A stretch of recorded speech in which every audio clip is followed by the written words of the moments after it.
Hello, Aquarius, Sun, Moon, and Rising. Welcome to your weekly forecast. This is from the 4th of May all the way to the 10th of May. This is the forecast for astrology forecast for Aquarius, Sun, Moon, and Rising. I'm Raissa Lima. I'm an astrologer using Western tropical astrology and the whole house sign system. Again, putting your sign at 0 degrees in the ascendant line. So I recommend that you start watching your rising, then your sun and your moon, because it will make more sense, okay, for the rising sign. So let's start. Let's dive in. I change a little bit. I don't know. Now it's going to be like that. Maybe just for now on, you're going to see. I'm holding the microphone because that's my son's microphone. It worked better than the other one that I was wearing here. But I noticed as well, if I put it down, the volume goes down. And I want you to listen to me. So I might be holding for a little while. I'm going to put it down. Here, I'll put it down. Okay. Put a little bit up like this. Let's see what we have here. So for the whole week, we have some energies that's gonna go on the whole week. Okay, like Jupiter will be squaring Mars, and it's gonna be it's perfect on Tuesday, but you're gonna feel the whole week. Venus semi-sextile the Sun is subtle, but it's gonna be going on the whole week. Mercury semi-sextile Neptune as well, the whole week. We have Mercury squaring Pluto. And on Thursday, we have Pluto going retrograde, and we're gonna talk about all of this. Okay, as we start on the 4th of May, Monday. If you wanna write it down, that's a day of restless heart and reckless moves. I wanted to start. Oh man, it's a day that I want it all. I want it now. And I just gonna text. I don't care. Moon is opposing Venus. Can you see it here? That's at 12 o'clock. I'm recording this video from Dubai. So when I say the time, we are, consider please UTC +4. So wherever you are in the world, make your maths, because it could be the night before or the day after. Those energies, they always, some of them depending on the planets, as I said, some of them they stay the whole week. With the moon is more precise in hours, as the moon shifts quite fast. So this is gonna be on in the morning, more intense around noon, midday, and still going on through the afternoon. And what it means, there is a pull and push here in your emotional world. Yeah, it's wanting connection, wanting love, and wanting flirt, wanting romance, and all of that. And at the same time, craving freedom and saying one thing and feeling another, promising something, not doing it, and that's the classic, yeah, pull and push energy between your heart and your head. Because Sagittarius moon wants truth and space, and it's in your community, your social circles, and all of that. And Gemini Venus wants connections and conversations, romance, and all of that. Although it's also in the house of pleasure, but it could bring some mixed signals. Then we have Jupiter squaring Mars. Remember, I said this energy is going to be going on the whole week, and it will be stronger on Tuesday, the 5th. Impulsive actions, desire, ego, emotional expansion, exaggeration, and so Jupiter is exalted in Cancer in your 6th house. Yes, it's about your work, your duty, your daily routines, your health. And Mars is dignified in Aries. He's at home in his domicile, wanting action and courage and bringing all of that. But the square here, the 3rd house is the house of the mind and all of that. Here, because there is the house of health as well, it could bring some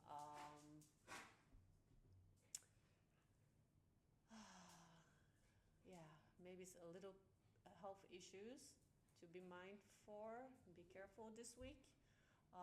Third house could also little accidents in general, um, involving cars, transportations, going to work. Yeah, just be careful with your health and with accidents in general, small accidents or whatever. Um, like me, kite surfing. Yeah. Oh, yeah. That that could be it. Yeah, it could be as well acting before thinking. But I think like here, third house related to the sixth house. It's a week to take care of your health and to take care of your body, your physical body, and be careful with transportation in general. Um, let's move to Tuesday. Tuesday we have some mind game and mixed signals. We have a lot. We have Venus in Gemini same sextile the Sun. We have Mercury in Taurus same sextile Neptune. We have Mercury in Taurus square to Pluto. And oh, that's the day that Mars squares Jupiter perfect, exact. So accidents, little things like that, health issues, exhaustion, anxiety, feeling overwhelmed, feeling burned out could be. Um, yeah, nervous system like on fire. So Venus same sextile the Sun. I said this is an energy that's going on the whole week, and you'll feel the most on the 11th, but it's the whole week. It's subtle, but it's noticeable, and it's when you want connection, but it's not just not fully landing. I don't see it as anything bad. It's a semi-sextile, so it's still a complementary energy between the Sun and Venus. Venus in your fifth house wants pleasure, wants romance, is flirting, wants texting. I want to text people. I want to get to know you better. Um, Dating apps. Yeah, and the Sun in your fourth house is is highlighting that. It's a good time for for the single ones to start collecting CVs. And if you're married, maybe you want some fun, you want to try something different with your person, and yeah, be a little kinky. It's the sex, it's the house of sex as well. Huh? It's pleasure, it's the house of pleasure. Venus is in the house of pleasure, so no need to say much. Now we have Mercury and Neptune. Let me take this off. Mercury, Neptune is here. Semi-sextile again is a very subtle energy, but we need to talk about it. It's when the mind is softer, that can bring some intuition, but also less precise. Um, Communications at home, in your public life, with your person, and it's a bit blurry, or it could be something communication with one of your siblings as well. Yeah, imagining scenarios, mixing intuition with assumption. Not everything you think is fact. Then we have Mercury also squaring, where is Mercury here? Squaring Pluto. And that can be a bit of obsession mode. Pluto is here to transform, to change something in the way you think, in the way you act, in yourself in a long term. Yeah, it's a transformation. You're becoming someone else, Aquarius. But this square with Mercury is when the mind in Taurus, like you want stability, you're searching for something inside of you, that your dream of having that perfect house or everything. It's not, square is not aligned. Is There is a tension between who you're becoming and your mind, where you're at. That could also bring change at home, change of homes. This tension could mean that you are moving, that you could be moving somewhere as well. Mercury is also the planet of transportation, so new place, that could be the beginning, which I hope not. I'm talking about myself. Yeah. Anyway, uh, what else? We have Mars squaring Jupiter.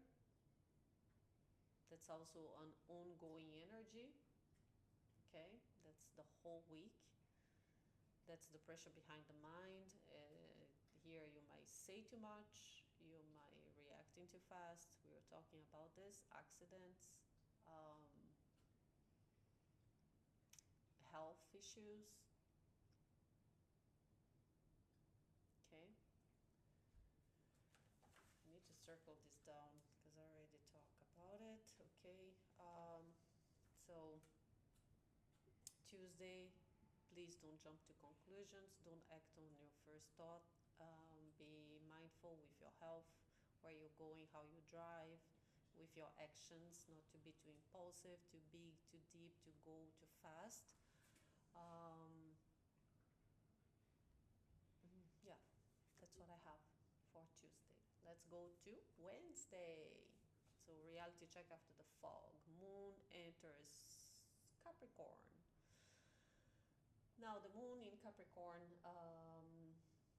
the moon is in detriment. She doesn't like to be in Capricorn because it's all about rationality. Yeah, Capricorn, they are very rational. How they feel is based on what makes sense, and the moon is about emotions. So it's not super emotional in Capricorn. But I like when the moon is in Capricorn because you're more, you see things more, yeah, clearer. Um, so in the morning, the moon will square Neptune, and then we have a little, yeah. So first, the moon squares Neptune, then it trines Mercury, and then squares Saturn. Um, so the day starts with low energy and low clarity, emotional confusion, or slight sadness, longing, feeling disconnect, missing something, someone from the past, 12th house. Yeah, you wake up, something that was very close to you, and you're just missing that thing, that person. Feel a little bit lost. Yeah, you might be romanticizing something from the past. And at noon, then the moon trines Mercury. That brings a little bit of clarity. 6 degrees, 6 degrees here, as you can see, that's at 12 o'clock Dubai time. So conversations that help, thoughts that become more structured.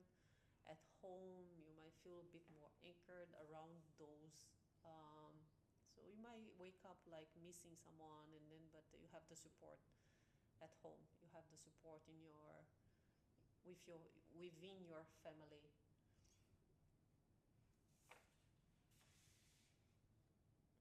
When things start make sense again, yeah. And then in the afternoon, the moon will square Saturn. This energy goes throughout the day, but it will be stronger in the afternoon, and that's again with some emotional heaviness, responsibilities calling, feeling restricted, tested, wanting to build something. Plus Saturn is the ruler of your 12th house. So it's in your subconscious, something inside of you. Can feel like pressure, loneliness, emotional distance, and but the good thing is that we still have Venus semi-sextile in the Sun. Uh, this is a day that you have to try to turn confusion into clarity, clarity into action, and action into structure.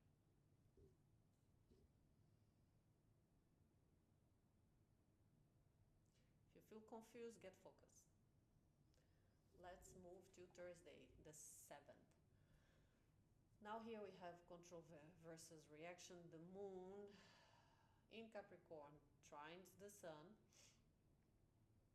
then opposes Jupiter in Cancer and squares Mars in Aries, and Pluto goes retrograde.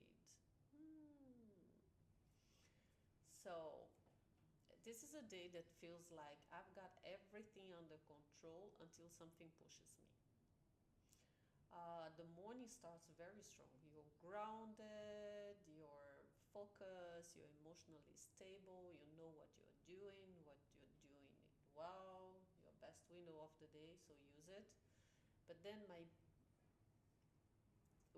the sun trining the moon, okay, that's the energy. You're cool, you're good, you're grounded, at home, everything feels good. Um, then at noon, midday, the sun will be opposing Jupiter. And the emotions expand again. Oppositions is a pull and push, and that can bring some overreaction and overthinking, over giving as well. Yeah, everything feels bigger than actually is, and because it's on your 12th house, it's internal. It's in your subconscious. It's just your feelings are over are expanded in some way. Then the moon squares. So the sun, the moon is squaring Jupiter. Sorry, Mars, and Mars is squaring Jupiter. Remember that? Mars and Jupiter. Now the sun, the moon. God, where am I, Raissa? The moon squaring Mars as well. And that can bring some irritation, impatience, emotional reactions, aggression, feeling like I hate, like hating things, hating people, or victimizing yourself as well. Why is this happening to me? I hate my life. I hate what's going on with me, and I hate this fucking mosquito here. I don't know if you can see. Yeah. Ooh, and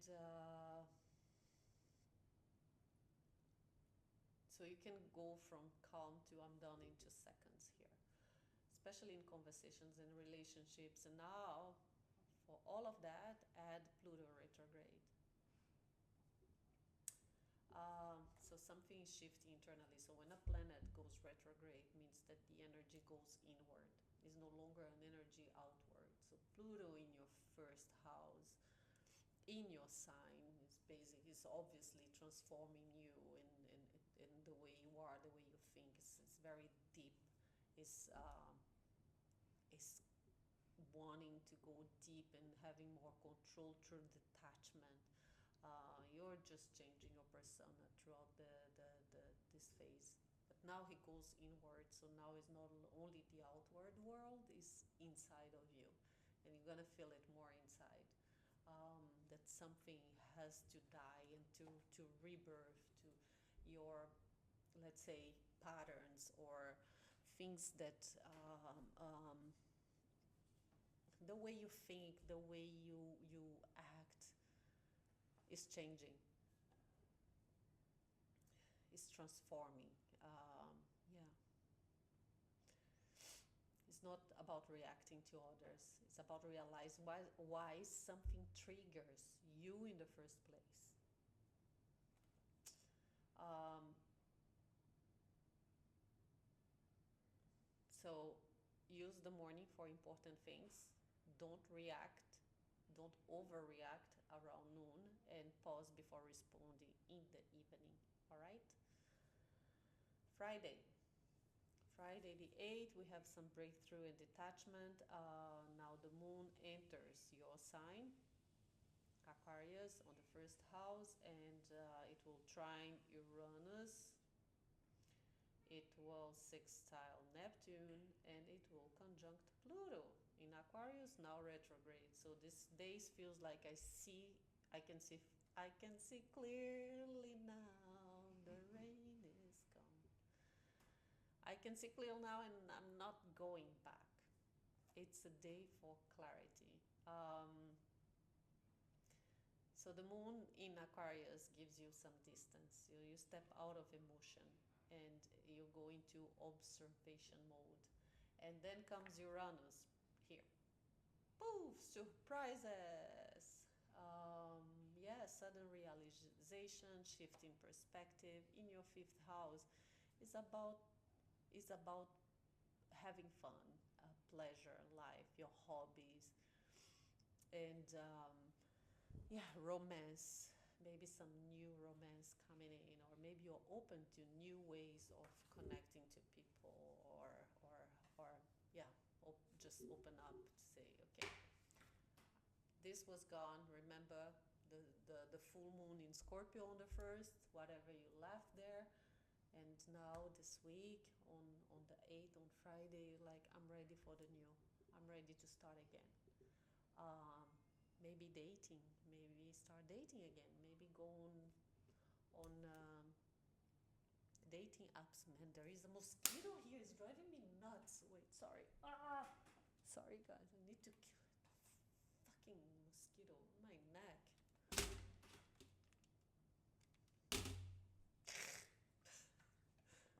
He went away. He's coming back. Oh shit. Um, what else? Where was I? Because I am reading my papers here, my notes. Okay. So this is it's a liberation day.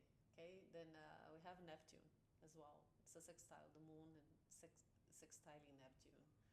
That brings some compassion and intuition and deeper emotional awareness. Um, but then Pluto, moon conjunct Pluto, and Pluto is retrograde, so it's not external drama. It's more an internal transformation, as I said. Yeah, it's realizing setting your boundaries, what you no longer can accept, or what need to change in order to transform yourself, your relationships with others. Um, what you need to change in order to have fun, to have pleasure. Oh, even with your kids, by the way, children. Mm-hmm. Yeah. So trust the day, trust the guidance, trust your gut. Let yourself detach without guilt, and don't go back to what you now understand. Once you see, you cannot unsee it. Saturday, the 9th. What we have here, the moon still in Aquarius, sextile Saturn in Aries at 7 in the morning. Then we'll square Mercury in Taurus at noon, and then we'll trine Venus in Gemini plus square the Sun in Taurus around midnight.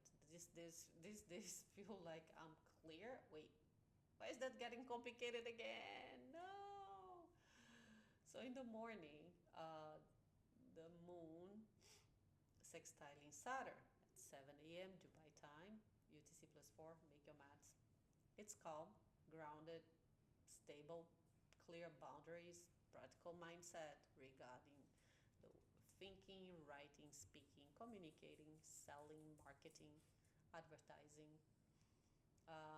social media, online things, neighborhood, the hood, the things that you do around you, the gym you go, the bakery, the flower shop, barber shop, whatever, your neighbor, your community, or siblings. Those are all the teams on your third house. So that feels good. Great for decisions, for planning, for doing things properly. Um, Midday, now the moon will square Mercury, and there might be some miscommunication at home or with your family or in your public private life. Sorry, saying something that comes out wrong. You might feel one thing and say something else. This is not what I meant. Is the classic, oh, that's not what I meant. Then late at night, it will trine Venus and square the Sun at the same time. The trine in Venus can bring some nice soft emotions and good conversations. You might meet someone and like it's all about romance and fun and pleasure, connection that feel lighter, very repair, but also the square with the moon at the same time, there is still tension underneath. There is an inner conflict. It's like freedom and romance without attachment, or wanting a stable life at home. So that's one thing that you want, and that's another thing that you are maybe giving mixed signals, or not happy with what you're doing versus what you really want, what your heart really wants, what your heart is craving. It's, it's the sun shining in your home, in life. Yeah. Yeah. So use the morning for anything important. Be mindful on how you communicate around midday, and let the evening smooth things out. Then Sunday, last one. Sunday, there is a flow, support, and alignment. The Sun in Taurus sextiling Jupiter in Cancer. Now it's building to exact. Let me remove the moon here. There is expansion with ease. That's one of the most supportive aspects here. Between the it's building up, it's going to be perfect on the 11th, on the next day. But what it is opportunities that open naturally. Confidence feels grounded, not forced. Things move forward. Yeah, it's alignment energy, expansion at work, at home.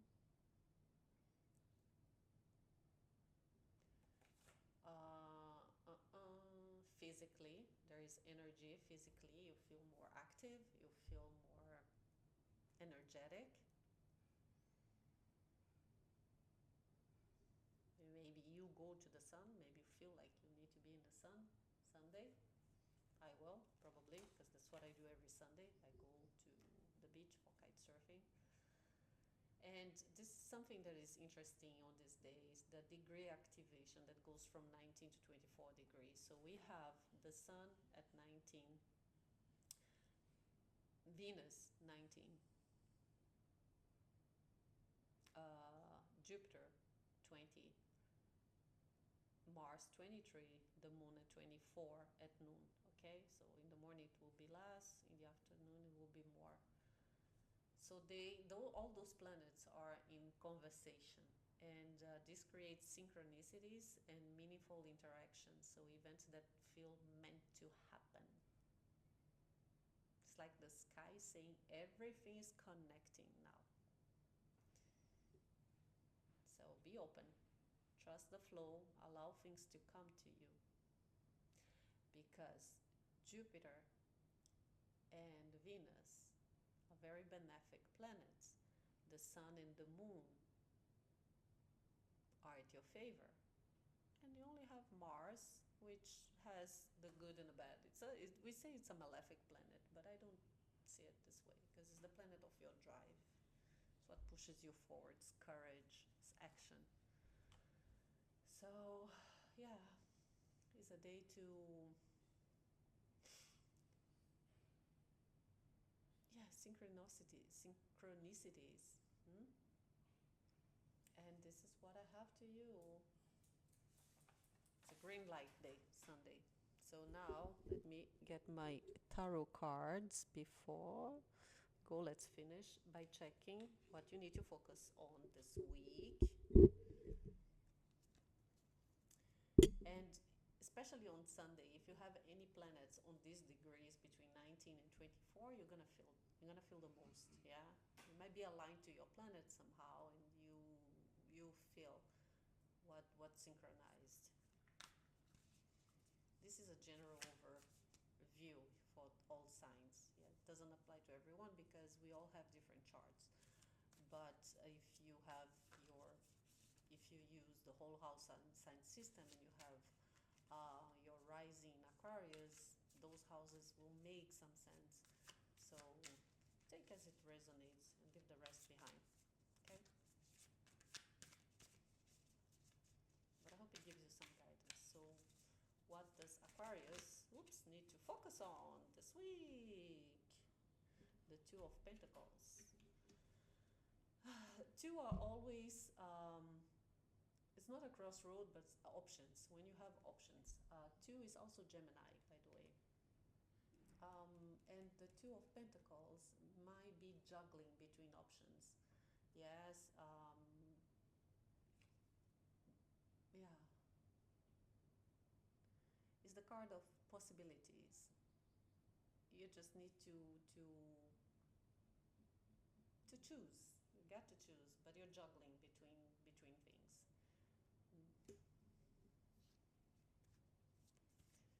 And what is the message from the spirit guides? What do they want you to know? What do they want you to focus or to hear this week from the 4th? Oh, wait, ouch. Everybody's flying away. Number 2, relationships. Community, partnerships, connection, support, friendships, new beginnings. Reflect on your role in your relationships. This card may be signaling that you need the support of a community to overcome a challenge, or that you are ready to embrace new friendships or meaningful partnership. In what areas can I strengthen my current relationships or open myself to new connections? Reach out to someone today or this week who could use your support or explore a new social opportunity that aligns with your values. Number 2. Number 2. Number 2. 2 of Pentacles. Number 2. 2, 2. So this is what I have for you, my lovely Aquarius. If you like this content, please don't forget to like, share, subscribe. Just press the button, click twice. Doesn't cost anything, but it does help me. I never thought I would say that because I always watch YouTube channels like, please share. And I'm not a YouTuber. I'm not even sure what I'm doing here, but I like astrology so much, and I like to do those predictions. So if it helps, it helped me as well. Yeah, because there are moments that I'm like, what am I doing? I just started. I know. I'm like, there are so many astrologers down there. They are so good. So I'm still questioning myself. So if someone puts a like, obviously I see it and I'm like, okay, someone liked, so I should continue. If nobody gives a like, then I'm like, what am I doing this? It's not worth. Maybe I should give up. Okay, thank you so much, and I'll see you next week.